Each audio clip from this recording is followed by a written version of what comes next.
میری عمر کوئی 13 برس ہوگی۔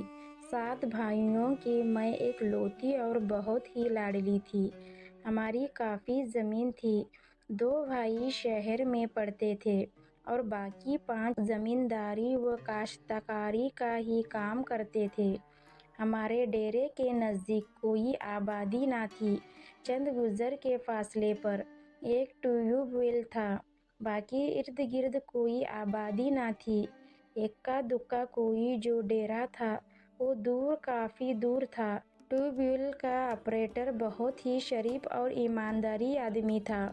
وہ زیادہ تر ہمارے گھر ڈیرے پر رہتا تھا اور کھانا بھی ہمارے ساتھ کھاتا۔ اگر وہ ٹیوب ویل پر ہوتا تو ہم اسے کھانا وہاں پہنچا دیتے۔ وہ کافی حد تک ہمارے ہی گھر کا فرد تھا۔ ہمارے گھر کا کوئی راز یا کام اس سے پوشیدہ نہ تھا اور ہر کام میں اس کا مشورہ شامل ہوتا۔ میرے والدین اور بھائی اس سے اور وہ ہمارے گھر والوں سے بڑا ہی پیار کرتا تھا۔ دنیائی تعلیم کے لیے تو وہ مجھے ٹانگا شہر لے جاتا تھا اور دینی تعلیم میں نے مختار بھائی ٹیوب ویل آپریٹر کے پاس ہی حاصل کی۔ ان دنوں 2 ماہ کی چھٹیاں تھیں اور میں اسکول کا کام کرنے بھی مختار بھائی کے پاس ٹیوب ویل پر چلی جاتی۔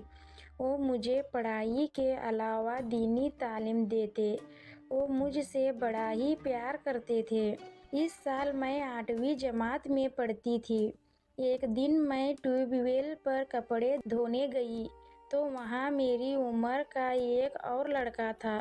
پوچھنے پر پتہ چلا کہ بھائی مختار کا چھوٹا بھائی وقار ہے اور 2 ماہ چھٹیوں میں یہاں ہی رہے گا۔ ہم چند دنوں میں گھل مل گئے۔ ہم اکٹھے پڑھتے اور پھر اکٹھے کھیلتے۔ میں بہت خوش تھی کہ میری عمر کا ایک ساتھی مجھے مل گیا تھا۔ 2 ماہ پلک جھپکتے میں گزر گئے۔ وہ اگلے سال بھی آیا۔ جب وہ جانے لگا تو مجھے کافی دکھ ہوا۔ میرا دل چاہ رہا تھا وہ یہاں ہی رک جائے، یہاں ہی پڑھے، لیکن یہ سب کچھ میرے دل ہی میں رہ گیا اور وہ چلا گیا اور میں آئندہ سال اس کے آنے کے لیے دن گننے لگ گئی۔ وہ مجھے بہت اچھا لگنے لگا تھا اور اب بہت یاد آنے لگا۔ سال گزر ہی نہیں رہا تھا۔ ہماری یہ زندگی کتنی چھوٹی ہوتی ہے اور وہ بھی ہم تجربوں اور ٹھوکریں کھانے اور سنبھلنے میں گزار دیتے ہیں۔ وقار جب چوتھی مرتبہ اپنے بھائی کے پاس 2 ماہ کی چھٹیاں گزارنے آیا تو کافی خوبصورت اور کافی ہوشیار اور چالاک ہو چکا تھا، یا پھر یہ کچھ دیکھنے سمجھنے کی عمر کو میں بھی پہنچ گئی تھی۔ وقار کافی بدل چکا تھا۔ اس کا بات چیت کرنے اٹھنے بیٹھنے کا انداز بہت زیادہ بدل چکا تھا اور میں ویسے ہی تھی جیسے چند سال پہلے تھی۔ امی میری اس آزادی اور بے باکی پر نکتہ چینی کرنے لگ گئی تھیں اور میں حیران تھی کہ ایسی کون سی نئی بات ہو رہی ہے جو امی اعتراض کرنے لگی ہیں۔ کاش میں اس وقت کچھ سمجھ جاتی، یا پھر ٹھوکر لگانے والے، اشارے دینے والے ٹھیک طرح سے ٹھوکر لگاتے، میرے کان کھل جاتے، یا پھر میرے اپنوں کو بہت زیادہ بھروسہ تھا، ورنہ وہ ضرور میری حفاظت کرتے، مجھ پر کوئی پابندی نہ لگائی۔ ایسا کر دیتے تو میری آنکھیں ضرور کھل جاتیں۔ ان کی لاپرواہی تھی مجھے اس حال میں پہنچانے والے ہیں۔ وقار اب مجھے گھور گھور کر اور لالچائی نظروں سے دیکھتا اور میں نادان سب کچھ دیکھتی اور کچھ نہ سمجھ سکتی۔ مان لیتی ہوں میری عمر 17 برس تھی، مجھے یہ سب کچھ سمجھ لینا چاہیے تھا، لیکن یہ حقیقت ہے میں کچھ سمجھ نہیں پا رہی تھی۔ مجھے جیسے ہی موقع ملتا، تنہائی ملتی، میں اس کے پاس چلی جاتی۔ اب زیادہ ادھر ادھر مت گھومو پھرو اور گھر پر رہا کرو، تم اب چھوٹی نہیں ہو۔ ایک دن مختار بھائی نے بڑے پیار سے مجھے سمجھایا بھی تھا، لیکن میں کچھ نہ سمجھ پا رہی تھی۔ ثریا جانتی ہوں، میں آئندہ سال یہاں نہیں آؤں گا، وقار بڑے افسردہ لہجے میں ایک دن کہنے لگا۔ وہ کیوں؟ میں پریشان ہو گئی۔ وہ اس لیے کہ میں فرسٹ ایئر میں چلا جاؤں گا اور مجھے کسی دور شہر کے کالج میں داخلہ لینا ہوگا۔ وہ بڑی معصومیت سے کہہ رہا تھا، لیکن اس کی آواز میں دنیا بھر کا درد سمٹ آیا تھا، جیسے وہ واقعی بہت پریشان ہے۔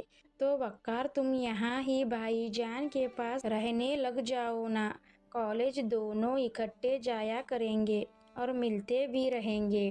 بھیا نہیں مانیں گے اور پھر ان کی نوکری کا کیا بھروسہ؟ کل تبادلہ ہو جائے، لگتا ہے ہم دوبارہ نہ مل سکیں گے، اور اگر ایسا ہی ہوا تو شاید میں تمہارے بغیر زندہ نہ رہ سکوں۔ تم مجھے بہت اچھی لگتی ہو۔ وہ روحان سا ہو گیا تھا۔ نہیں وقار، ایسا مت کہو، میں بھی تمہیں تمہارے بغیر نہیں رہ سکتی۔ میری آواز گھگھیا گئی۔ لیکن یہ سب ہمارے اختیار میں نہیں، یہ تو ہوگا، ہمیں ایک دوسرے کے بغیر رہنا پڑے گا۔ وہ دور خلاؤں میں گھرتا ہوا بولا۔ تم کچھ کر سکتی ہو ثریا؟ کہتے ہوئے اس نے سوالیہ نگاہیں میرے چہرے پر گاڑ دیں۔ میں تمہاری خاطر نہر میں چھلانگ لگا سکتی ہوں۔ وقار بابو اگر ابھی کہے تو میں ابھی لگا دیتی ہوں۔ نہیں پگلی، چھلانگ نہیں لگانی، تمہیں شادی کے لیے گھر والوں کو راضی کرنا ہوگا اور میرا انتظار کرنا ہوگا، وہ کہہ رہا تھا، اور اس کی آنکھوں میں نمی تیر رہی تھی۔ یہ کوئی بڑا کام نہیں، میں آج ہی گھر والوں سے بات کروں گی۔ میں نے فوراً کہا۔ نہیں ابھی نہیں، جب میں کہوں گا۔ فی الحال تم یہ کرو، رات کو مجھ سے ملنے آیا کرو۔ دن کو کوئی کام کی بات نہیں ہو سکتی، کیا خیال ہے؟ آؤ گی نا؟ رات کو تو بہت مشکل ہے، سب لوگ گھر پر ہوتے ہیں، اور انہیں پتہ لگ گیا تو میں ڈر گئی تھی۔ چھلانگ لگانے کو تیار ہو اور رات کو آتے ہوئے ڈرتی ہو، بڑی دعوے کرتی ہو، بڑا پیار ہے مجھ سے۔ میں آؤں گی وقار بابو، بولو کہاں آنا ہے اور ہم کیا باتیں کریں گے؟ پوچھتے ہوئے میں حیران تھی۔ وہ کیا باتیں ہیں جو ہم دن کو نہیں کر سکتے اور رات کو کریں گے؟ وہ سامنے کماد کے کھیت کے پاس، رات 12 بجے کے بعد، جب تمام گھر والے سو جائیں۔ گھبرانا نہیں، وہ مجھے دلاسا اور حوصلہ دے رہا تھا۔ ٹھیک ہے، میں آؤں گی، کہہ کر میں چلی گئی۔ اندھیرا پھیلتے ہی مجھے احساس ہو گیا، یہ کام اتنا آسان نہیں جتنا میں سمجھ رہی تھی۔ مجھے ڈر لگ رہا تھا، لیکن میں مجبور تھی، اور ایسا بہرحال مجھے کرنا تھا۔ میں وقار بابو کو افسردہ دیکھ سکتی تھی، نہ اس کی کوئی بات ٹال سکتی تھی۔ جب گھڑی کی سوئیوں نے 12 بجا دیے تو میں اٹھ بیٹھی۔ سردی کے باعث خون رگوں میں منجمد ہو رہا تھا۔ خود کو بڑا حوصلہ دیا، گویا یہ کام انتہائی مشکل تھا، لیکن نہر میں چھلانگ لگانے والے کے لیے تو آسان تھا۔ میں نے وعدہ جو کر لیا تھا، اور میں پہنچ گئی، اور وقار پہلے ہی میرا منتظر تھا۔ کھولتی لڑکھڑائی گھر پہنچ گئی۔ رات میں اس خاموشی سے واپس گھر پہنچ گئی جیسے نکلی تھی۔ سب لوگ سو رہے تھے، لیکن مجھے ان کا اتنا احساس نہ تھا۔ میں تو آج نئی دنیا کی سیر کر کے آئی تھی۔ اتنے کھڑیال اور جوان 7 بھائیوں کی ایک لوتی بہن، ان کی عزت و غیرت کے پرچے اڑا کر آ گئی تھی۔ شاید اس لیے کہ لاڈلی تھی، ایک لوتی اور بہت ہی پیاری بھی، یہی وجہ تھی کہ وہ بڑے سکون سے سوئے ہوئے تھے۔ پھر وہ جب تک گاؤں میں رہا، ہم چوری چھپے ملتے رہے، لیکن بہت جلدی ہمارے گھر والوں کو شک پڑ گیا اور مجھ پر پابندی لگ گئی۔ لیکن انہیں کیا خبر کہ ہم تاریک راتوں کا سینہ چیرتے رہتے ہیں۔ بظاہر دن کو ہم پر پابندی لگ گئی، خصوصاً مجھ پر۔ وقار پر کوئی خاص نہیں، صرف ڈانٹ ڈپٹ تک ہی محدود رہا، لیکن اس کے فیل ہونے کی وجہ سے بھائی مختار کافی مشکوک ہو گئے تھے۔ وقار، اب میں نہ انتظار کر سکتی ہوں، نہ تمہارے بغیر رہ سکتی ہوں۔ تم نہ جاؤ۔ جس دن صبح اسے جانا تھا، رات کو میں نے کہا، یا پھر میرے والدین سے شادی کی بات کرو، اس طرح میں تمہیں نہیں جانے دوں گی۔ دوسرے لفظوں میں گویا میں نے دھمکی دے دی۔ اس نے بڑی تاویلیں پیش کیں، مجبوریاں بتائیں، لیکن میں کچھ سننے کو تیار نہ تھی۔ میں بہت دور نکل چکی تھی۔ مجھے کچھ دکھائی، کچھ سنائی نہیں دے رہا تھا۔ یہی وجہ تھی، میں اس کی کوئی بات سن ہی نہیں رہی تھی۔ آخر فیصلہ ہوا، صبح بھائی مختار سے بات کریں گے۔ جب ان سے ہم دونوں نے بات کی تو وہ اچھل پڑی۔ انہوں نے ڈنڈا اٹھایا اور میرے سامنے وقار کی اچھی خاصی پٹائی کر دی، اور مجھے بھی برا بھلا کہا۔ پھر انہوں نے میرے گھر والوں کو بتا دیا، اور ہمارے گھر میں قیامت کھڑی ہو گئی۔ اس سے پہلے کہ میرے بھائی مجھے زندہ دفن کر دیتے، میں ان کے پاؤں پڑ گئی اور گڑ گڑا کر معافی مانگ لی۔ اگر انہیں یہ پتہ چل جاتا ہم کیا کچھ کر چکے ہیں تو میرا انجام دیکھ کر نہ جانے کتنی صدیاں وہ دھرتی کانپتی رہتی۔ ان کے خیال میں صرف یہ تھا، شاید ہم ایک دوسرے کو پسند کرنے لگ گئے ہیں، اور پھر یہ سب کچھ دیکھ کر بھی اگلی رات ہم وہ منصوبہ ترتیب دے چکے تھے جو ازل سے ہوتا آیا ہے۔ راہ فرار کا جو کچھ گھر سے مل سکا میں نے لے لیا۔ پھر اگلی رات ہم چل ملے کا پیدل سفر کر کے قریبی شہر پہنچ گئے، اور وہاں سے راتوں رات لاہور پہنچ گئے۔ وقار شاید میرا ساتھ نہ دیتا، لیکن دوسری صورت میں انجام جو ہوتا جان چکا تھا، وہ بھی مجبور تھا، اور میں بھی۔ ہمارے لیے یہ سب کچھ نیا تھا، لیکن ہم اپنے کیے کے ہاتھوں مجبور تھے، اور یہ سب کیا دھرا وقار کا تھا، اور مجرم میں بھی تھی۔ اگر میں نہ چاہتی تو اس کے اختیار میں کیا تھا؟ صبح 7 بجے شالیمار ٹرن سے لاہور سے ہم اللہ کے سہارے پر کراچی کے لیے روانہ ہو چکے تھے۔ گاڑی چل پڑی تو ہم نے سکھ کا سانس لیا۔ یقین سا ہو گیا تھا کہ ہر طرف کا خطرہ ٹل چکا ہے، لیکن میں زندگی میں پہلی مرتبہ جی بھر کر روئی۔ بڑا ہی دکھ ہو رہا تھا اپنی اس حماقت پر، اور حماقت کی کوئی معمولی بات بھی تو نہ تھی۔ میں ذرا سا دکھی ہوتی تو میرے بھائی زمین ہاتھوں میں اٹھا لیتے تھے۔ بوڑھی اور ضعیف ماں، جس نے نہ جانے کتنے مصائب جھیل کر مجھے پالا تھا، اور پھر بوڑھا باپ، جس کی آنکھوں کا نور تھی، اس میں کوئی شک نہیں، میں ان کی آنکھوں کی روشنی تھی۔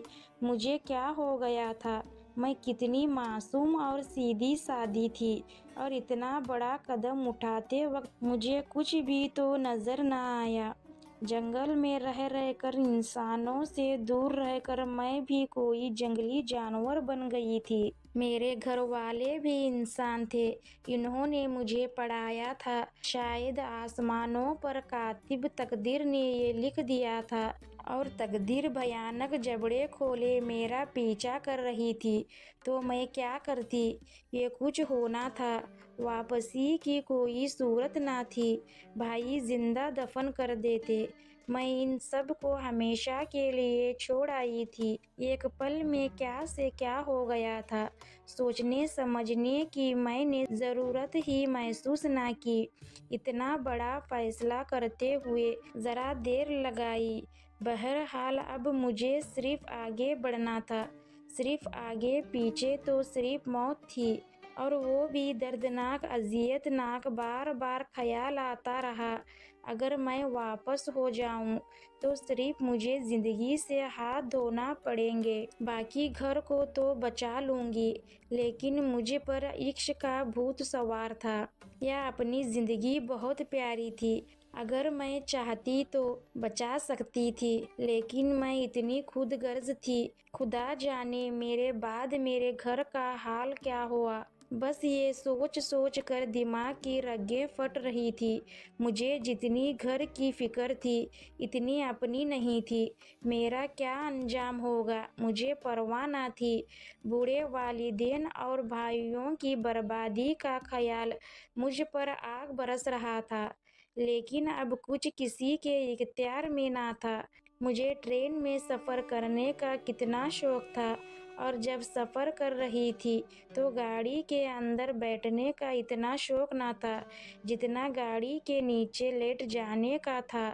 اب تو صرف موت ہی مجھے سکون دے سکتی تھی۔ اس دن مجھے یہ احساس اچھی طرح سے ہو گیا تھا، انسان کے اختیار میں اتنا نہیں جتنا تقدیر کے اختیار میں ہوتا ہے۔ یہ سب کچھ کون کروا رہا تھا؟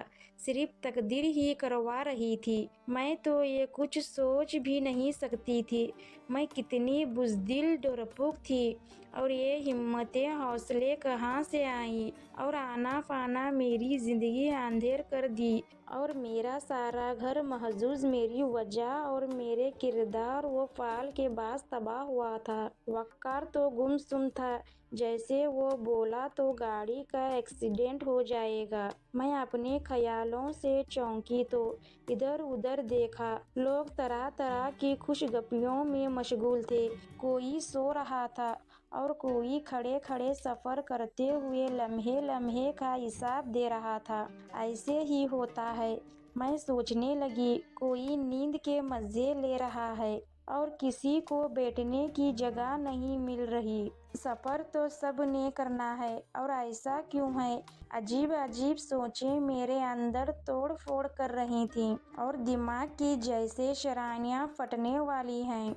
گاڑی برق رفتاری سے اپنی منزل کی سمت بڑھ رہی تھی۔ اسے تو معلوم ہی نہیں تھا میرے اندر بیٹھنے والے کون ہیں، کیا کچھ لٹا کر آئے، کیا کچھ برباد کر کے آئے ہیں، اور ان کا انجام کیا ہوگا، اسے تو کوئی واسطہ نہیں۔ ایک لمبے اور تھکا دینے والے سفر کے بعد ہم کراچی کینٹین اسٹیشن پر پہنچے تو خوف سے میرا روح کانپ رہا تھا۔ ہر آدمی مجھے بھائی لگ رہا تھا، میرے بھائی ضرور کراچی پہنچ گئے ہوں گے، یہ میں نے کیا کر دیا؟ ہر آدمی کو میں گھور گھور کر دیکھ رہی تھی، قدم قدم پر لرز جاتی، اگر میرا کوئی بھائی یہاں پہنچ گیا تو مجھے زندہ نہیں چھوڑے گا، تو چھوڑے بھی کیوں؟ میں نے صرف اپنی زندگی ہی نہیں، پورے گھر کو زندہ درگور کر دیا تھا۔ آخر ان کا کیا جرم تھا؟ پہلے انہوں نے مجھے پالا پڑھایا، جوان کیا، اور ان کی زندگیاں میری وجہ سے برباد ہوئی۔ میں اتنی قیمتی تو نہیں تھی کہ محض میری وجہ سے سب گھر تباہ ہو جائے۔ وقار کے گاؤں کا ایک آدمی تھا، وقار کا دوست تھا، یہاں جانے والا، بہرحال ہم اس کے سہارے پر کراچی آئے تھے۔ وہاں پہنچتے ہی وہ گھر پر ہی تھا۔ پہلے تو وہ ہمیں دیکھ کر کانپ گیا، لیکن مجھے دیکھ کر اس کی بانچیں کھل گئیں۔ اس نے ہمیں خوشامدید کہا، بڑی خاطر مدارت کی، مجھے ذرا تسلی ہوئی۔ چلو ٹھکانہ تو مل گیا۔ کمرہ ایک ہی تھا، لیکن ضرورت کی ہر چیز موجود تھی، سہولت تھی، اور اکیلا ہی رہتا تھا۔ یہ اچھا ہوا، ورنہ ہمارے راز پر زیادہ دیر پردہ نہ رہتا، اور ہمارا کیا انجام ہوتا۔ چند دن تو خوب مہمان نوازی ہوئی۔ اس نے میرے بارے میں کچھ بھی نہ پوچھا تو مجھے شک ہوا، کہیں وقار نے پہلے ہی تو اسے سب کچھ نہیں بتا رکھا، اور یہ ہی حقیقت تھی۔ وقار اس کے مشوروں پر عمل کرتا ہوا یہاں تک پہنچا تھا۔ میری وجہ سے وہ اتنا بوکھلا گیا تھا کہ بات کرتے ہوئے، کوئی کام کرتے ہوئے دھیان مجھ پر ہی رکھتا اور مجھے ہی بڑا ناگوار گزارتا۔ لیکن کیا کرتے، مجبور تھے۔ چاہیے تو یہ تھا وہ وقار سے بات کرے، جبکہ وقار اس کے خیال میں کونے خدرے میں پڑا ہوا کوئی بیکار سامان تھا۔ نہ جانے وقار بھی اس سے کیوں دب کر رہ رہا تھا۔ شروع میں تو صرف یہ سمجھتی رہی کہ شاید وقار اسے محسن سمجھتے ہوئے درگزر کر رہا ہے۔ ہفتے بھر بعد ہمارا نکاح ہو گیا اور میں وقار کی بیوی بن گئی۔ 1 ماہ کا عرصہ تو گزر گیا، کوئی خاص بات نہ رونما ہوئی، اور پھر ایک دن وہ وقار کا دوست جس کا نام مشتاق تھا، اپنی اصلیت پر آ گیا۔ ایک دن رات کا کھانا جب کھا چکے تو وہ بولا، دیکھو وقار، جیسا کہ تم جانتے ہو میرا ایک شریف گھرانے سے تعلق ہے۔ تمہاری مجبوری دیکھتے ہوئے میں نے تمہیں سہارا دیا، اب تمہیں چاہیے کوئی بندوبست کر لو۔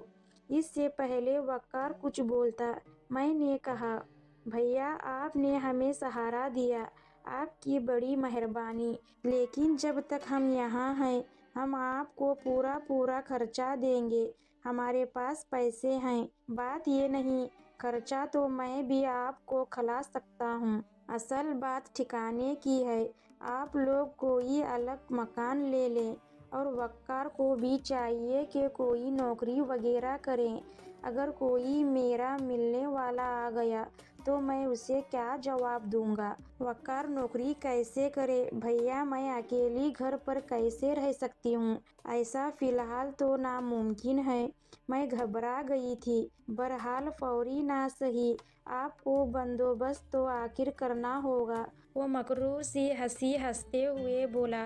میرے ذہن میں خدشات ہتھوڑے مارنے لگ گئے، یہ آدمی صحیح نہیں۔ جب میں اسے کتنا عظیم سمجھ رہی تھی۔ رات کو میں نے وقار سے کہا، اس سے پہلے کہ کوئی خلاف توقع صورتحال کا سامنا کرنا پڑے، ہمیں کوئی بندوبست کرنا پڑے گا۔ تمہارے دوست کے ارادے مجھے ٹھیک نہیں لگتے، وہ کسی وقت بھی ہماری تباہی کا باعث بن سکتا ہے۔ مجھے یہ ڈر تھا کہیں یہ پولیس وغیرہ یا ہمارے گھر والوں کو اطلاع نہ کر دے، جبکہ حقیقت کچھ اور تھی۔ سرایہ اتنی جلدی کیسے کوئی بندوبست ہو سکتا ہے؟ مکان کے علاوہ ہمیں ایک آدھا انسانی سہارے کی بھی ضرورت ہے۔ ہم اس اتنے بڑے شہر میں ناواقف ہیں، کاش ہم یہ کچھ نہ کرتے۔ یہ کہتے ہوئے وقار تقریباً رو دیا۔ وقار یہ کیا کہہ رہے ہو؟ میں چیخ اٹھی، تم میرا سہارا بننے حوصلہ دینے کے بجائے مجھے الٹا ڈرا رہے ہو۔ وقار میں نے محض تمہارے پیار میں نہ صرف خود کو بلکہ پورے گھر کو قبرستان میں دھکیل دیا ہے، اور تم ابھی سے ہمت چھوڑ بیٹھے ہو۔ تمہیں سہارا دے دوں؟ مجھے کون سہارا دے گا؟ میں بھی تو تم جیسا ہی ہوں، میں بھی اتنا ہی مجبور ہوں، بے بس ہوں جتنی تم ہو۔ وہ رونا سا ہو گیا۔ اگر تمہاری یہ پوزیشن ہے تو مجھے کیوں برباد کر دیا ہے تم نے؟ میں چلائی۔ میں یہ سمجھ رہی تھی واقعی وقار معصوم ہے، کمزور ہے، بزدل ہے اور مجبور ہے، لیکن وہ معصوم چہرہ اتنا مکار اور بھیانک ہوگا، میرے فرشتے بھی نہیں جانتے تھے۔ وقار کا یہ روپ بھی ہو سکتا ہے، میں نہیں سوچ سکتی تھی، یا پھر انسان کے کئی روپ ہوتے ہیں، یہ نہیں جانتی تھی، اور پھر یہ مرد کی ذات کسی وقت کوئی نیا روپ دھار لیتی ہے، یہ نہیں جانتی تھی۔ شاید اس کی وجہ یہ تھی کہ میں نے اپنی زندگی میں کسی کو اتنی قریب سے دیکھا نہ تھا۔ مجھے تو بچپن سے پیار، مخلص محبتیں اور ہمدردی ہی ملی تھی۔ میں تو صرف اتنا جانتی تھی کہ سب لوگ ایسے ہی ہوتے ہوں گے جیسے میرے گھر والے ہیں، لیکن گھر سے ہزاروں میل دور۔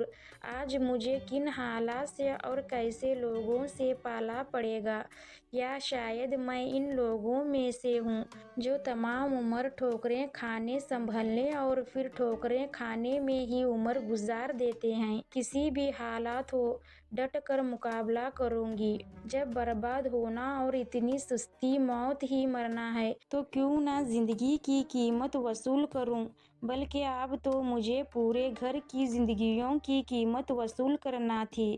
بہرحال میں نے وقار کو مزید کچھ کہنا اور تنگ کرنا چھوڑ دیا تھا، اور میں کر بھی کیا سکتی تھی جب کہ میں مکمل طور پر ان دونوں ہی کے قبضے میں تھی۔ میں نے خود کو وقت کے دھارے پر چھوڑ دیا اور آنے والے وقت اور فیصلوں کے انتظار میں بیٹھ گئی۔ میں نے خاموشی اختیار کر لی اور اندر ہی اندر روتی، یہ کتنی بڑی خطا کر بیٹھی ہوں میں، جس کا کفارہ مر کر بھی نہیں دے سکتی تھی۔ ایک میری زندگی کا سوال ہوتا تو معمولی بات تھی، اور پھر جس کے لیے یہ سب کچھ کیا وہ کیا نکلا، وہ کیا تھا؟ وہ تو خود معصوم روتا چیختا بچہ تھا، اسے تو خود دلاسے اور سہارے کی ضرورت تھی۔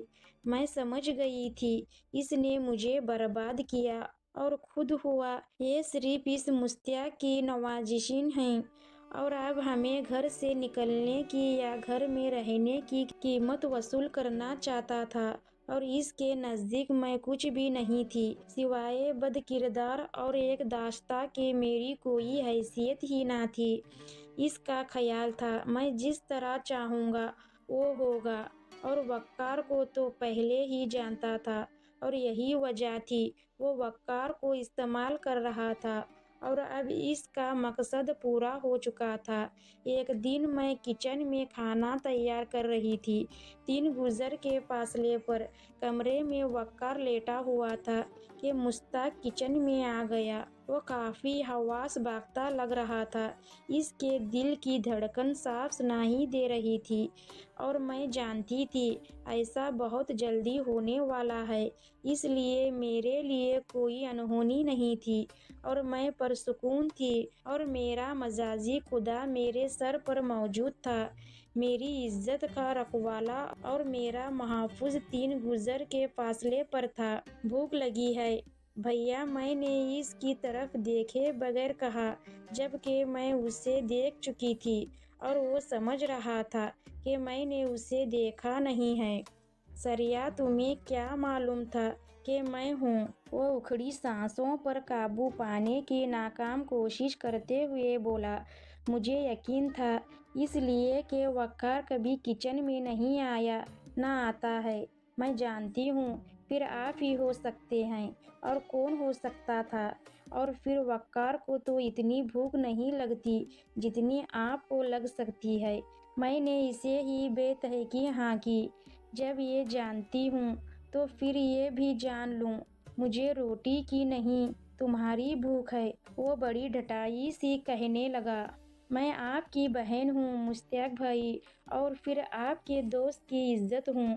میں نے صورتحال مٹانے کی کوشش کی کہ وہ سنبھل جائے، جبکہ میں سوچ چکی تھی یہ سب کچھ فضول ہے، اور میں ان حالات میں بات کو بڑھانا بھی نہیں چاہتی تھی۔ کیسی بہن اور کون بھائی؟ نہ تم میری بہن ہو نہ میں تمہارا بھائی ہوں۔ چھوڑو ان فضولیات کو اور وقت ضائع نہ کرو، آ جاؤ میری باہوں میں، یہ مدتوں سے تم جیسی دوشیزہ کے لیے ترس گئی ہیں۔ اس کی کمینگی پورے عروج پر تھی۔ یہ پھر بات کریں گے، ابھی وقار سامنے ہے، دیکھ لے گا۔ میں نے فنترا بدل کر وقت ٹالنا چاہا۔ کون وقار؟ کیسا وقار؟ وہ تو تمہیں لایا ہی میرے لیے ہے، اب تم میری ہو، وقار کو بھول جاؤ۔ کہتے ہوئے وہ میرے قریب آ گیا اور زبردستی مجھے آغوش میں لے لیا۔ میں نے چیخنا اور چلانا شروع کر دیا، میں جو پہلے ہی پریشان تھی، حواس کھو بیٹھی۔ میرا خیال تھا آواز سن کر وقار دوڑتا آئے گا، لیکن یہ میرا محض خیال تھا، یہ تو سب ایک منصوبے کے تحت ہو رہا تھا۔ جب محافظ ہی لٹیرے بن جائے تو انسان کہاں تک ہاتھ پاؤں مار سکتا ہے، کیا کر سکتا ہے؟ ساری صورتحال کھول کر میرے سامنے آ چکی تھی، جبکہ پہلے خدشات تھے اور میں یہ بھی سمجھ رہی تھی یہ میرا وہم ہے۔ وقار بہت اچھا انسان ہے، خود کو سنبھال لوں۔ مشتاق: ٹھیک ہے، میں تمہاری بات سمجھ گئی ہوں۔ میں نے حواس پر قابو پاتے ہوئے حالات کا پانسا پلٹنا چاہا۔ میرا اتنا کہنا تھا۔ اس کی بےچینی کھل گئی، وہ ایک دم پھیل گیا۔ ثریا، جب تم ساری بات سمجھ گئی ہو تو یہ اچھی طرح جان لو، بیوی تم وقار کی رہو گی۔ اور آج کے بعد وہ اتنا ہی کہہ پایا تھا کہ زوردار لکڑی اس کے سر پر لگی اور اس کے سر سے خون ابلنے اور بہنے لگا۔ وہ دور جا گرا۔